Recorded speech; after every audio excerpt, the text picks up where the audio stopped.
Amén. Bueno, hoy día tenemos la bendición de poder analizar el mensaje de Esmirna. Vamos a estar viendo Apocalipsis del 2.8 al 2.11. Pero antes los invito a orar. Padre Celestial, Padre bueno, Rey de la Gloria, te alabamos, te bendecimos, te glorificamos, Señor, y te pedimos tu misericordia. Te pedimos tu bendición, mi Dios, para que tú, Dios Todopoderoso, a través de tu Santo Espíritu, guíes todo lo que hoy vamos a hacer y decir. Dios Todopoderoso, ten misericordia de nuestros días. Sé ayudándonos, Rey de la Gloria. Sé tú, Señor, guiándonos en todo momento. Abre, Señor, los oídos de mis hermanos para que reciban tus enseñanzas, Padre Celestial, y ayúdanos, Padre Eterno, no solamente para comprenderlas, sino para ponerlas por obra, mi Dios. Ayúdanos, Padre Eterno, en todo, porque dependemos de ti, te necesitamos en todo, Padre Celestial, y es por eso que clamamos a ti por tu bendición, por tu amor y tu misericordia. Te lo pido todo esto en el nombre amado de nuestro Señor Jesucristo. Amén. Mis hermanos, si alguien tiene Apocalipsis 2 del 8 al 11, lo invito a que lo lea, por favor.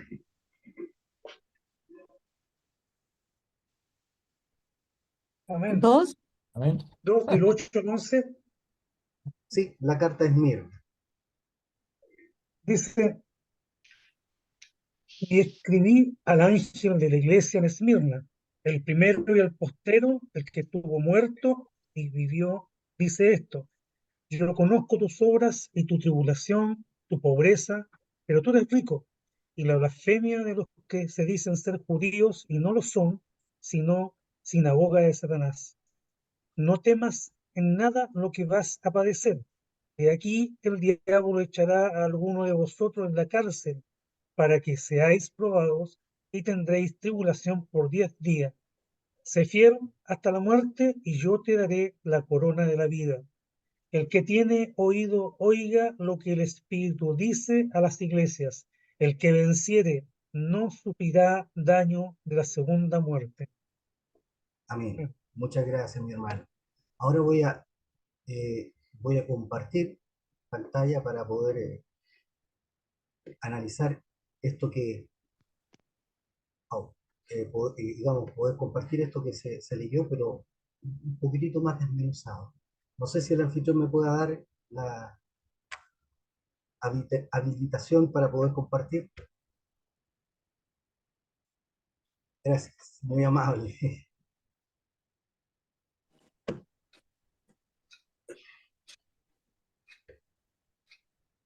Aquí no sé si lo están viendo mis hermanos.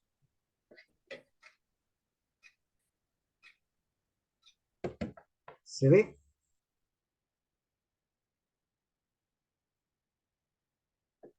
Sí, mi hermano, sí Ahora se ve. sí. ¿Sí? Perfecto. Sí. Damos gracias al Señor entonces. Bueno, eso es lo que vamos a ver hoy, mis hermanos. O sea, vamos a empezar. La idea de leer Apocalipsis, la carta de Esmirna completa, es para que nos vayamos compenetrando en lo que hoy día vamos a compartir. Para empezar, vamos a ver lo que significa la palabra Esmirna, para poder partir analizando todo. Y en el griego, la palabra Esmirna significa lo mismo que mirra. Y como yo no hablo griego, me fui a consultar al hermano Google con el traductor del español al griego para ver qué tan cierto era esto. Y miren lo que encontré. Que mirra significa Smirna. Y ahí lo podemos comprobar ya. Pero además dije yo, bueno, y si yo pongo Esmirna en el español, ¿qué me va a decir en griego? Y lo hice. Y ese fue el resultado. Me dio Smirne. O sea, si nosotros lo miramos en forma práctica, la historia o las historias que se cuentan respecto a Esmirna, en cuanto a su nombre, uno se da cuenta que es cierto.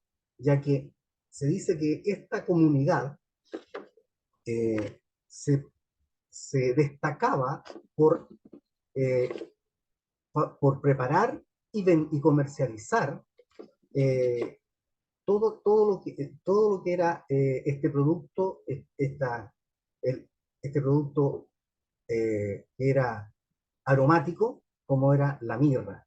Y debido a su gran popularidad en la venta de este producto, la gente empezó a llamar a la comunidad como identificaba a este producto en particular. Y de ahí viene a ser esta localidad llamada Esmirna, digamos, en sus inicios. Pero, ¿qué es la mirra?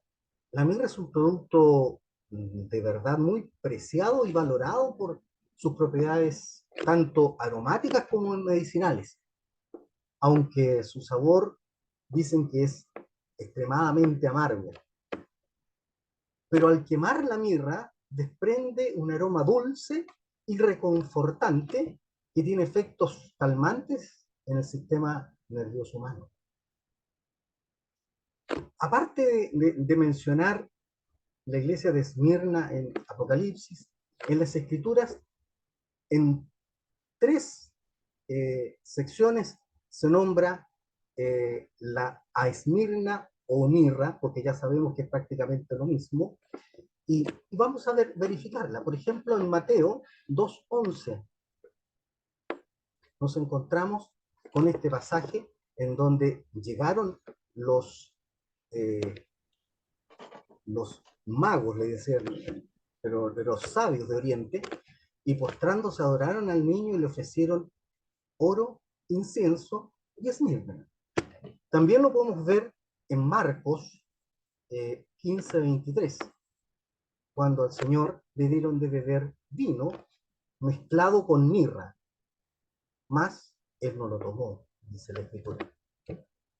Y lo podemos también observar en Juan 19:39, cuando Nicodemo, el que antes lo había visitado a Jesús de noche, vino trayendo un componente de esmirna o mirra y de aloes, como decía el libro, dice la Escritura. Pero este es el árbol de la mirra, el que muestro en imágenes. El nombre mirra, la verdad, también debemos entender que viene del árabe. En el árabe se dice mur y significa amargo. Pertenece este árbol a la familia de las burseráceas. Me costó aprenderme el nombre, ¿qué quiere que le diga? Que consta de unas 185 especies de árboles y arbustos. Entre ellos está la comnífera mirra, que es un árbol espinoso que alcanza una altura de 1,2 a 6 metros y posee un grueso tronco, al cual haciéndole pequeñas incisiones y cortes en su corteza, derrama y extrae una resina amarilla, amarga y aromática que al secarse adquiere una tonalidad pardo rojiza. La mirra es una resina con fragancia dulce. Para obtenerla, las personas cortan la corteza de cierto árbol que se da en Etiopía y en Arabia. Y esto hace que el árbol destile su fragante y dulce fruto.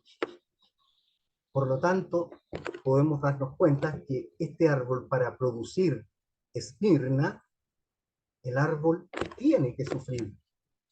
Y esto se compara con la esmirna espiritual, que es el sufrimiento que produce en el creyente.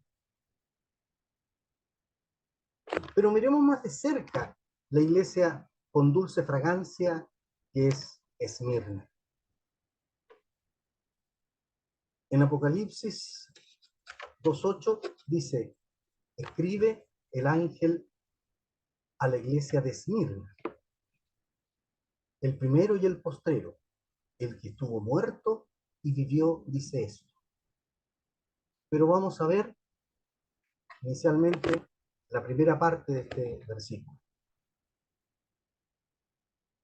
veremos brevemente también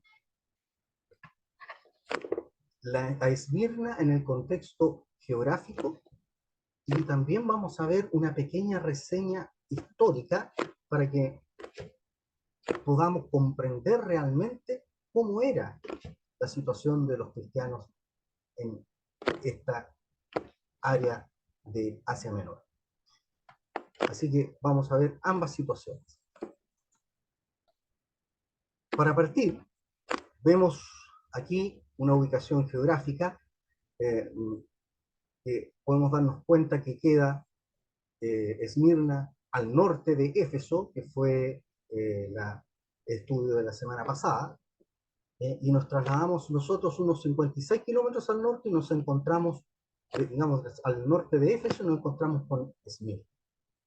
Acá yo les voy a mostrar una imagen satelital, en donde se ve el Mediterráneo, abajo a la derecha se ve Israel, Jerusalén, arriba a la izquierda se ve el mar Egeo, y Esmirna se ve en esta área. Hoy, Esmirna es una ciudad hermosa que pertenece a Turquía y es una moderna ciudad que lleva por nombre en turco Izmir. Y aquí podemos ver una imagen de esta gran ciudad, que está en importancia en un segundo puesto, por así decir, después de Estambul. Y es una de las ciudades, en segundo lugar también, más poblada del mar Egeo, que está solamente, que le gana solamente a Atenas. Fue fundada por los griegos aeólicos. Los griegos aeólicos, los aeólicos es un dialecto del griego antiguo que se hablaba en la costa noroeste del Asia Menor. Su fundación fue en el siglo XII a.C. Y hoy se encuentran rastros de sus construcciones ciclópeas de la época remota de la ciudad. Ciclópeas, también lo busqué para que lo entendiéramos todo. Son construcciones muy, muy antiguas, hechas con enormes piedras, pero la cualidad que tienen es que no iban pegadas con argamasa o con mortero o con mezcla. Aunque antes el mortero lo hacían era distinto al nuestro, la mezcla era hecha con cal, arena y arena. Y aquí podemos ver algunas imágenes de esas construcciones, tremendas piedras unas sobre otras, solamente por la construcción tan bien hecha que la gravedad las mantenía. Aquí podemos ver, por ejemplo, este es el primer nivel de la ágora.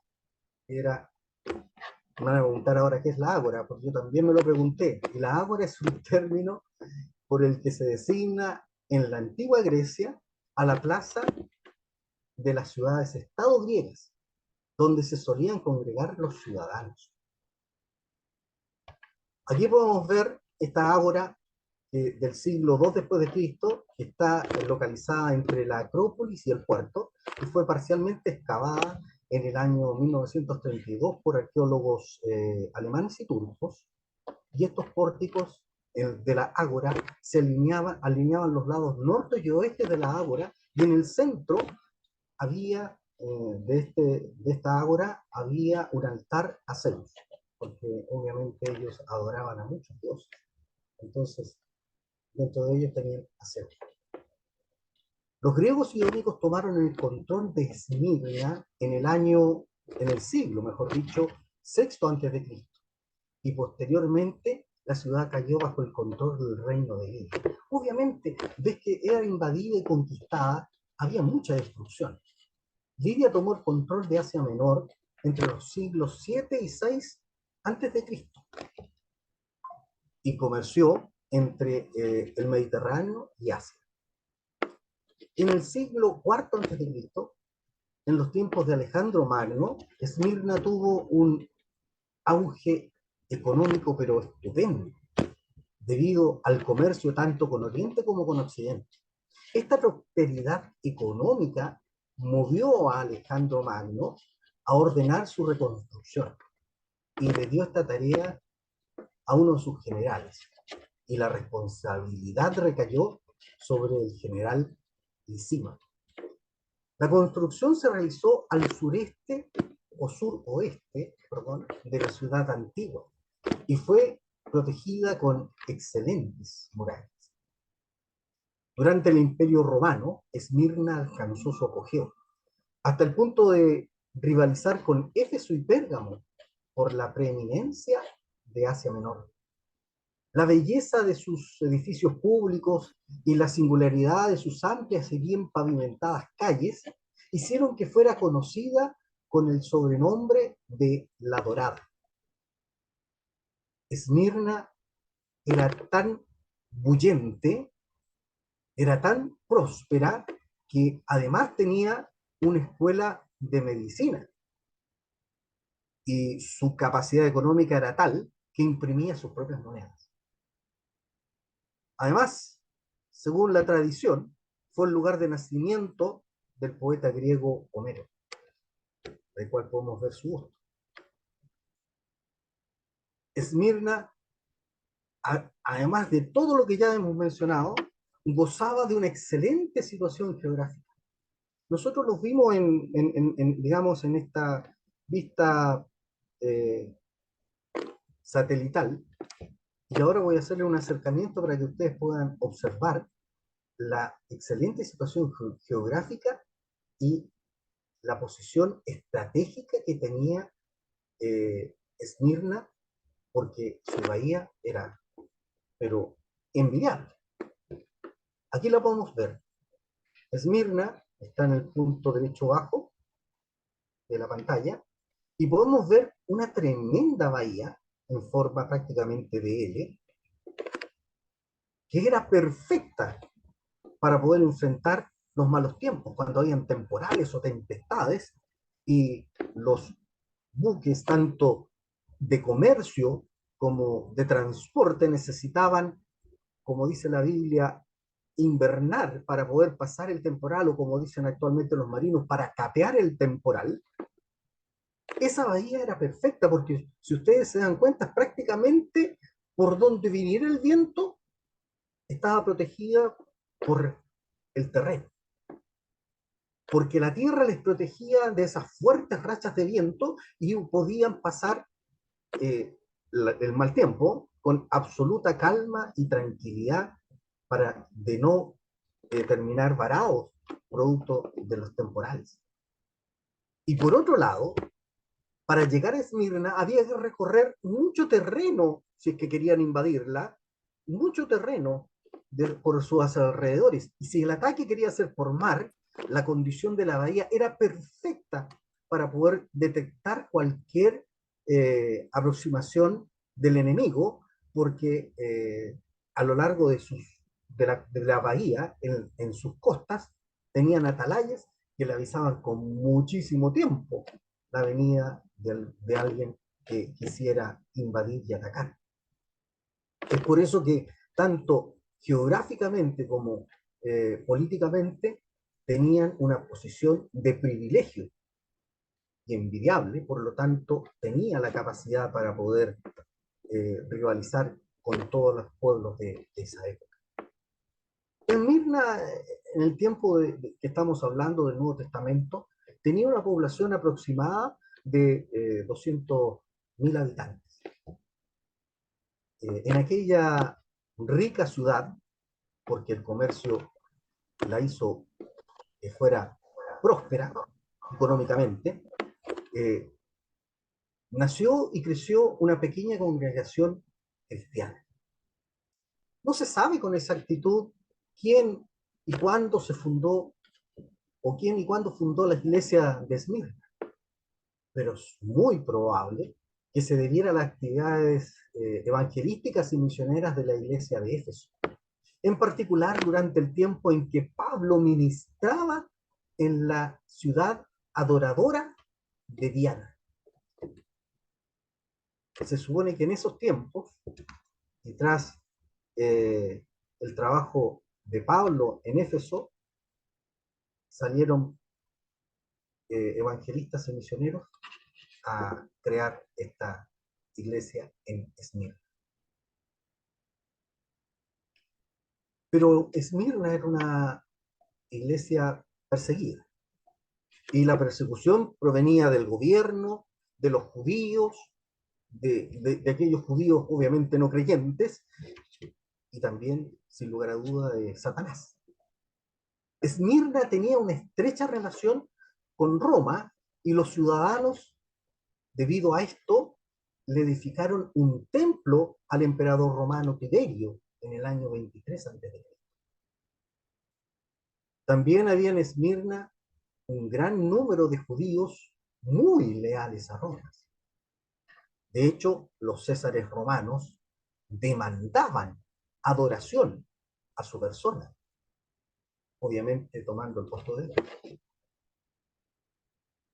En este marco histórico, uno de los miembros principales de la iglesia de Esmirna, y quizás el anciano pastor de la congregación, fue Policarpo, amigo personal y discípulo del apóstol Juan, quien jamás adoró al emperador romano Antonino, por lo cual fue condenado a muerte cerca del año 156 después de Cristo, a morir en la hoguera, por oponerse a negar su fe en la persona de nuestro Señor Jesús. Esmirna, por esto y muchos otros motivos, fue una iglesia sufriente. Mientras que la ciudad de Esmirna era materialmente rica y próspera por el comercio, era espiritualmente pobre. Y la iglesia cristiana era materialmente pobre, pero espiritualmente muy rica. De modo que esa pequeña congregación, desde el punto de vista numérico, necesitada materialmente, es la que el Señor dirige una de sus 7 cartas. Los creyentes en Esmirna eran los más pobres de los pobres. Es posible que algunos no tuvieran ni siquiera 2 monedas. El gobierno no los protegía, ni de ladrones ni de asaltantes. Y al igual que muchos otros creyentes, les habían robado sus propiedades y sus posesiones. Obviamente, al amparo de la ley, les permitía, de acuerdo a la ley de la época, expropiarle todo cuanto ellos quisieran. Y aquí vemos en Hebreos 10:34 que el texto nos dice, les da consuelo a quienes están sufriendo sufren estos problemas, dándoles una mejor y perdurable herencia en los cielos. Estos creyentes eran pobres, según las normas del mundo, pero espiritualmente ricos. ¿Por qué? Porque tenían una fe poderosa. Vamos a ver ahora la parte B del versículo 2:8. Ya vimos la primera, la segunda parte dice, el primero y el postrero, el que estuvo muerto y vivió, dice esto. Esta imagen del Señor es muy apropiada para dar ánimo a quienes estaban bajo amenaza de sufrimientos de muerte. La expresión el primero y el postrero sugiere la eternidad del Señor. Jesucristo se identifica con una iglesia sufriente como quien sufrió el trauma de la muerte, pero lo venció de manera contundente. El que estuvo muerto y vivió sugiere que aún cuando los creyentes pudieran sufrir muerte, vivirán de nuevo en virtud de la resurrección de Cristo. Y lo podemos ver a través de muchos versículos de la Biblia, como en este de Juan 14:19, que dice, todavía un poco, que el mundo no me verá más, pero vosotros me veréis, porque yo vivo, vosotros también viviréis.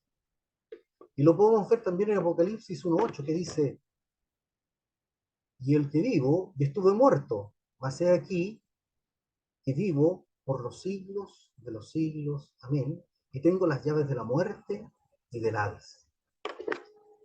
El Señor, además, eh, demostró su gran linaje y su resurrección en 2 Timoteo 2:8, que dice: acuérdate de Jesucristo, del linaje de David, resucitado de los muertos conforme a mi evangelio. Vamos a continuar con el versículo 9, que dice así. Allí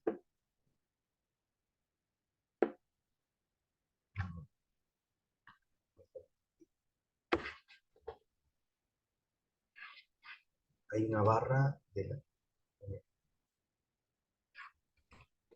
molesto para poder leer.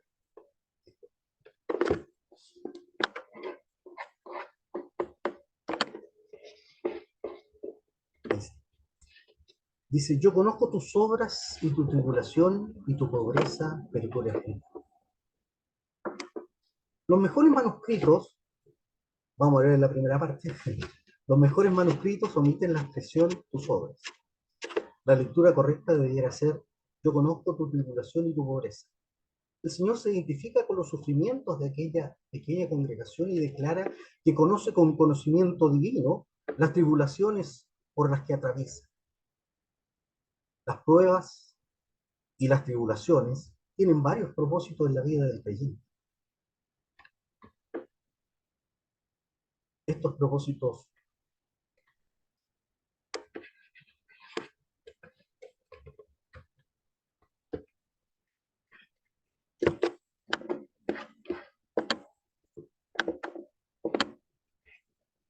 algo pasó aquí. Voy a tener que cerrar y abrir de nuevo porque se ha trabado. No avanza la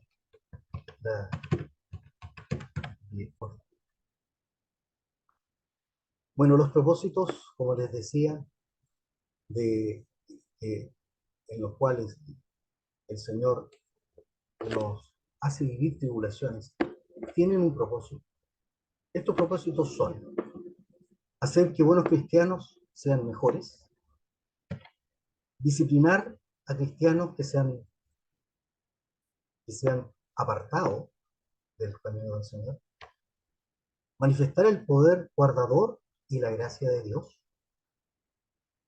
dar al cristiano la oportunidad de tener comunión en los sufrimientos de Cristo y derrotar a Satanás en su propio juego. El sustantivo tribulación significa asedio, significa presión, cualquier cosa que carga el espíritu. El Señor conocía el asedio y la presión a que los creyentes en Esmirna eran sometidos por los enemigos del cristianismo. Pero además conocía la pobreza, es decir, la humillante y deplorable estrechez material de los creyentes de Esmirna. Algunos dicen que no se sabe con certeza cuál era la causa de la pobreza de los cristianos de Esmirna o de los esmirnianos, como en su gentilicio. Pero sí parece que se relacionaba con su identificación con la fe cristiana. El ambiente de antagonismo hacia la fe cristiana que evidentemente existía en Esmirna hacía difícil que un creyente pudiera ganarse la vida y de ahí que estuvieran económicamente destruidos. No tenían la posibilidad de encontrar trabajo por el hecho de ser cristianos. Y sin trabajo no tenían para el sustento. Entonces, eso se supone que es lo que afectaba a esta población. A pesar de la gran pobreza de los cristianos en Esmirna, el Señor dice, pero tú eres rico. La riqueza del creyente es fundamentalmente espiritual. Y lo vemos en Santiago 2:5, que dice, hermanos míos, amados, oíd. ¿No ha elegido Dios a los pobres de este mundo para que sean ricos en fe y herederos del reino que ha prometido a los que le aman? Y también nos dice en 2 Corintios 6:10, como entristecidos, más siempre gozosos, como pobres, más enriqueciendo a muchos, como no teniendo nada, más poseyéndolo todo. El vocablo pero, de pero tú eres rico, indica un contraste destacado. La frase en sí es enfática, puesto que de forma literal dice, pero rico eres tú. Los seres humanos miden normalmente la riqueza con el criterio del valor de los bienes materiales que una persona posee. El criterio divino, obviamente, es muy diferente. Se puede ser rico materialmente y pobre delante de Dios, como también se puede ser pobre en la tierra y rico con respecto al cielo. Le solicito a uno de mis hermanos que por favor me apoye leyendo Mateo 6, del 19 al 21. Cualquiera desde ese, por favor. Bien. Mateo 6, del 19.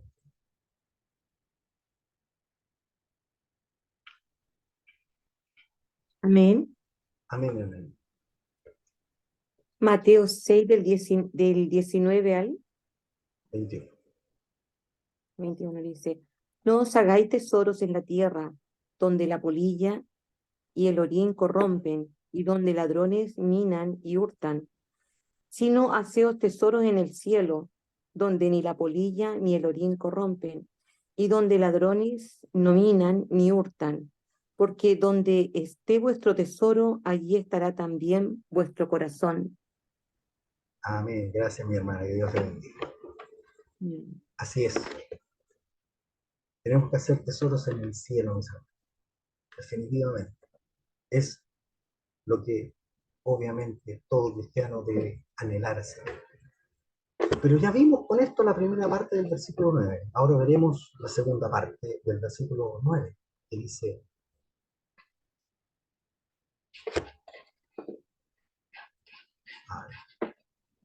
dice, y la blasfemia de los que se dicen ser judíos, que no lo son, sino sinagogas de Satanás.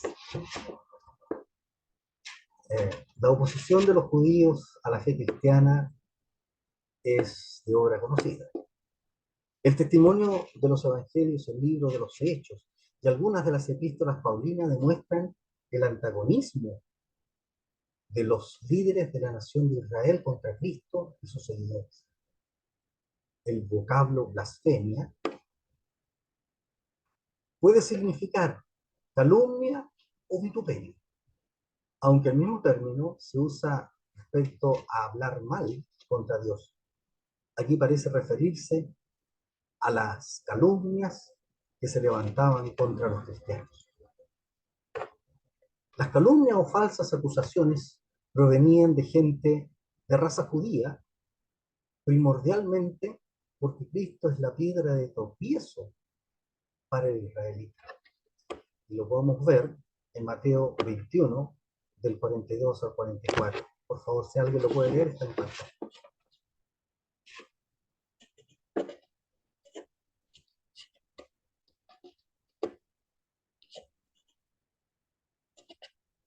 Cualquiera, mi hermano. Amén, hermano. Dios les bendiga.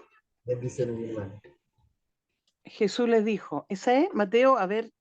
21 del 42 al 44, está en pantalla. Ya. Jesús les dijo, ¿nunca leíste en las Escrituras la piedra que desecharon los edificadores ha venido a ser cabeza del ángulo? El Señor ha hecho esto y es cosa maravillosa a nuestros ojos. Por tanto os digo que el reino de Dios será quitado de vosotros y será dado a gente que produzca los frutos de él. Y el que cayere sobre esta piedra será quebrantado, y sobre quien ella cayere le desmenuzará. Amén. Gloria a Dios. Gracias, mi hermano. El antagonismo contra los creyentes hacía que los judíos actuasen como delatores delante de las autoridades romanas. La expresión se dicen ser judíos, que está destacada, por lo tanto pudiera ser una referencia a, uno, judíos de raza antagónica al Evangelio, quienes sin embargo no eran verdaderos hijos espirituales de Abraham, o bien personas que con tendencias judaizantes que se oponían a los verdaderos cristianos. Uno se puede preguntar si esa no era una manera de evadir la persecución de las autoridades romanas, las cuales extendían una tolerancia más bien limitada a la sinagoga, pero consideraban la iglesia cristiana como una religión ilícita. Juan llama a los susodichos judíos sinagoga de Satanás, es decir, lugar de reunión del adversario. Satanás es el enemigo de Dios y por consiguiente es el adversario de los que aman y obedecen a Dios. Esto lo recuerda, se recuerda en 1 de Pedro 5:8, que dice: sed sobrios y velad, porque vuestro adversario, el diablo, como león rugiente, anda alrededor buscando a quien devorar. Pero este versículo, mis hermanos, nos tiene que recordar algo sumamente importante, que no nos podemos olvidar que los depredadores se concentran normalmente y atacan a los más débiles de la humanidad. Por eso que tenemos que velar, preocuparnos y mantenernos en la senda correcta que el Señor desea. Los que blasfemaban de los cristianos eran personas dominadas por el diablo, cuyo propósito era erradicar el testimonio cristiano de Smith. Vamos a continuar ahora con el versículo 10. El verso 10, ¿qué nos dice?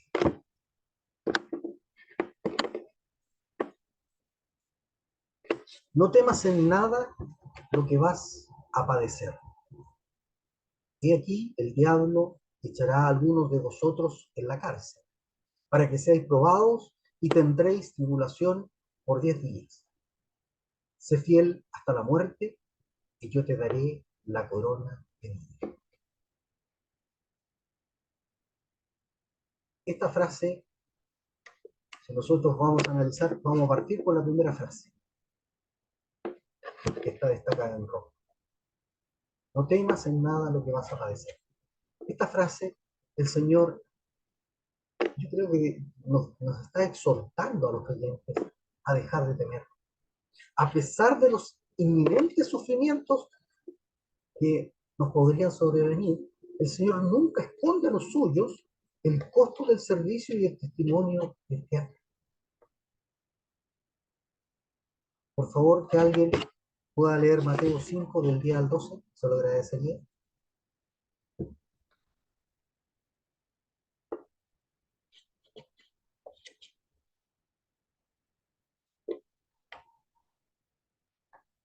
Amén. Amén, hermano. Dice así la palabra de Dios. Bienaventurados los que padecen persecución por causa de la justicia, porque de ellos es el reino de los cielos. Bienaventurados sois cuando por mi causa os vituperen y os persigan y digan toda clase de mal contra vosotros, mintiendo. Gozaos y alegraos, porque vuestro galardón es grande en los cielos, porque así persiguieron a los profetas que fueron antes de vosotros.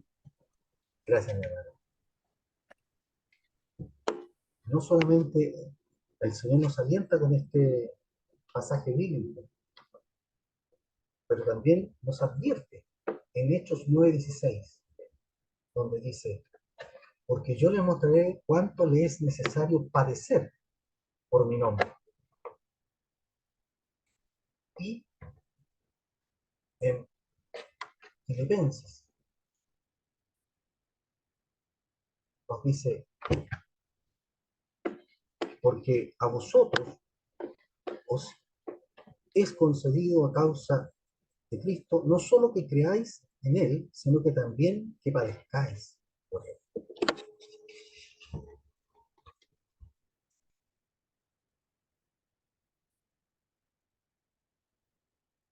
Continuando con el verso 10 de Apocalipsis.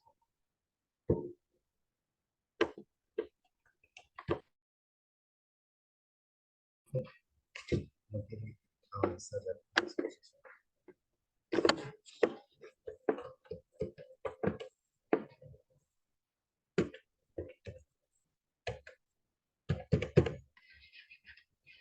¿Pueden detener la grabación?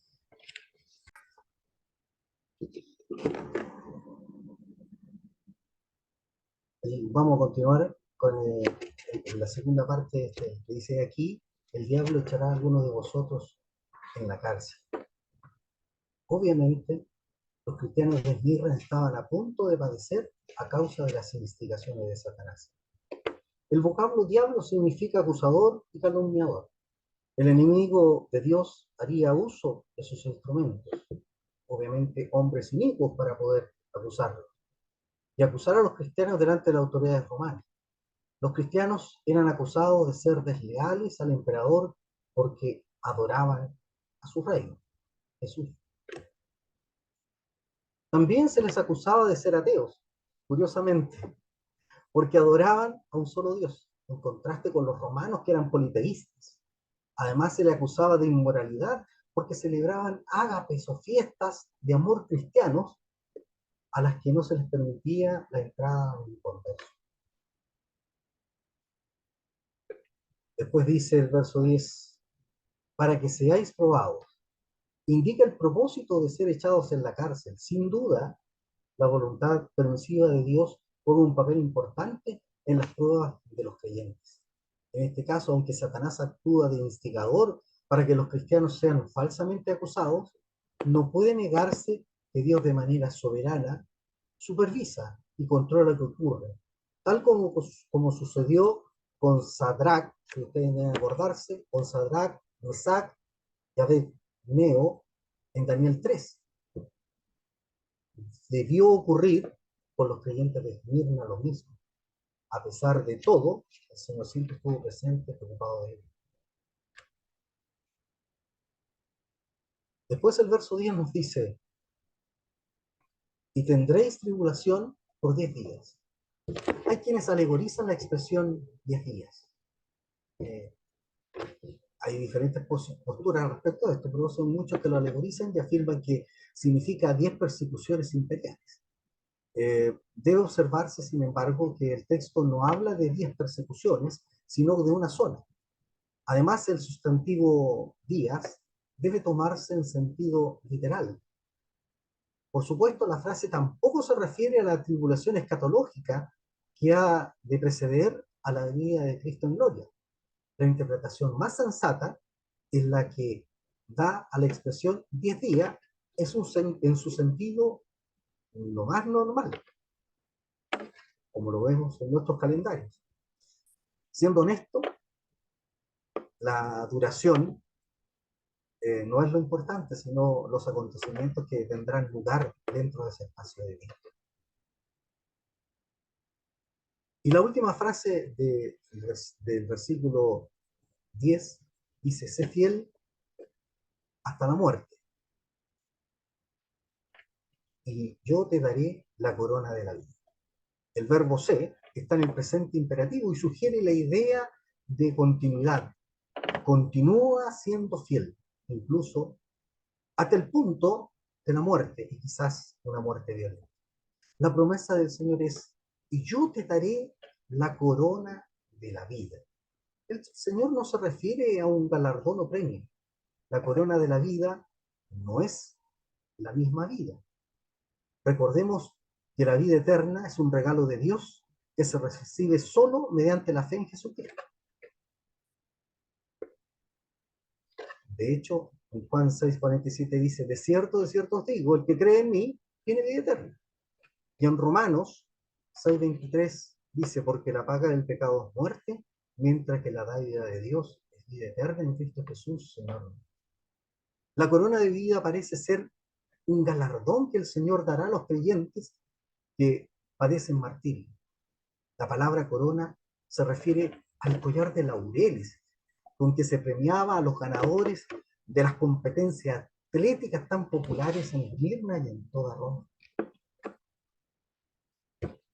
Las competencias sugieren agonía y conflicto para los participantes. obviamente una preparación exhaustiva, un desgaste, un cansancio enorme. La promesa de la corona de la vida sugiere además que habrá grados de remuneraciones en el cielo. Cristo como juez y como poderoso conquistador de la muerte está eminentemente calificado para otorgar tales dones. Y ya terminando, mis hermanos, vamos a ver el versículo 2:11, el último de la carta de Esmirna.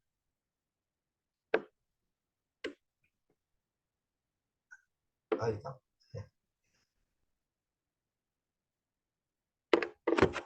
Nuevamente se quiso pegar, pero afortunadamente no pasó más allá.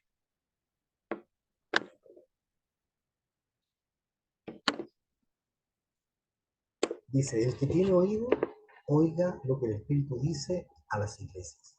El que venciere no sufrirá daño de la segunda muerte.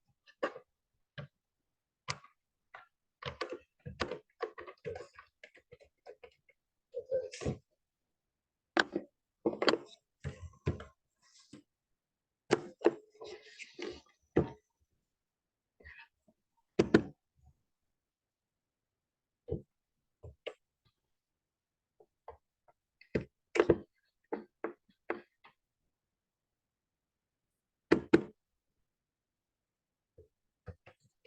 Voy a tener que salir de nuevo, mis hermanos. El que venciere no, el que venciere no sufrirá daño de la segunda muerte. Mis hermanos, la carta de la iglesia de Esmirna termina con una gran promesa. En primer lugar, hay una llamada de exhortación semejante a las que aparecen en el verso 2:7 de la iglesia de Éfeso, que se vio la semana pasada. La aplicación es tanto individual como colectiva, porque dice el que tiene oído, oiga. Es decir, quien esté dispuesto a prestar atención al mensaje de manera personal. Lo que el Espíritu de la iglesia, el Espíritu dice a las iglesias. O sea, no solo a la iglesia de Esmirna, sino a todas las asambleas cristianas. La promesa al vencedor es la siguiente. Y esta es la que me importa. El que venciere no sufrirá daño de la segunda muerte. La expresión no sufrirá es enfática. En el texto griego hay una doble negativa que generalmente se traduce en castellano como nunca jamás. Veamos Juan 10:28, que dice, y yo les doy vida eterna y no perecerán jamás ni nadie los arrebatará de mi mano. En el verbo sufrirá daño significa lesionar físicamente o hacer daño a alguien. De modo que el Señor promete al vencedor de la manera más enfática posible que nunca sufrirá daño. Concretamente, y especialmente, de la segunda muerte. Esa última expresión también es enfática y pudiera traducirse de la manera siguiente. De la muerte, es decir, la segunda. La Biblia habla de una muerte física o terrenal. Si nosotros vemos Mateo 10:28, nos dice, no teman a los que matan el cuerpo, pero no pueden matar el alma. Teman más bien al que puede destruir el alma y el cuerpo en el infierno, según Mateo 10:28. La Biblia también nos habla de una muerte eterna, si nosotros lo vemos en Apocalipsis 26. Bienaventurado y santo el que tiene parte en la primera resurrección. La segunda muerte no tiene potestad sobre estos, sino que serán sacerdotes de Dios y de Cristo y reinarán con él 1000 años. Gloria a Dios. Eso. La muerte eterna es la segunda muerte, y significa la separación eterna entre las personas y Dios. La segunda muerte tiene lugar en el lago de fuego. Lo podemos ver en el Apocalipsis 20, del 14 al 15. Si alguien lo lee, por favor, en pantalla. Está. Y la muerte y el Hades fueron lanzados al lago de fuego. Esta es la muerte segunda. Y el que no se halló inscrito en el libro de la vida fue lanzado al lago de fuego. Apocalipsis 20, 14, 15. Gracias, mi hermano. En resumen, mis hermanos, Ya terminando, con algunos tropiezos, pero terminando. La iglesia de Esmirna era pequeña en número y pobre en recursos materiales, a pesar de encontrarse en un ambiente de opulencia económica y de esplendor sociopolítico. Los creyentes de Esmirna eran perseguidos y acusados ante las autoridades romanas por un grupo de judíos a quienes Juan describe como sinagoga de Satanás. A pesar de las limitaciones y las dificultades, los cristianos de Esmirna tenían recursos espirituales con los que hacían frente a los enemigos del cristianismo. La iglesia de Esmirna no claudicó en medio de las persecuciones que al parecer fueron severas, ya que en el año 138 después de Cristo, uno de sus líderes principales, Policarpo, murió en la hoguera. Además, fue la única iglesia de las 7 mencionadas en el Apocalipsis que no recibió una advertencia de disciplina, porque ellos estaban haciendo la voluntad del Señor, estaban sufriendo por seguir a Dios. La asamblea de Esmirna proporciona un ejemplo digno de imitarse. Hay en el mundo hoy día congregaciones que luchan por sobrevivir en medio de limitaciones y estrecheces semejantes a las que existieron en Esmirna. Hay congregaciones que tienen que enfrentarse hoy día al paganismo moderno, al agnosticismo y al fanatismo religioso. Todavía hay en el mundo de hoy lugares donde el testimonio cristiano se paga con la propia vida. Lamentablemente es así. La promesa del Señor a la iglesia de Esmirna es: sé fiel hasta la muerte y yo te daré la corona de la vida. Pero esto tiene vigencia para el creyente de hoy, mis hermanos. Y eso es lo que nosotros debemos buscar. Que Dios les bendiga grandemente.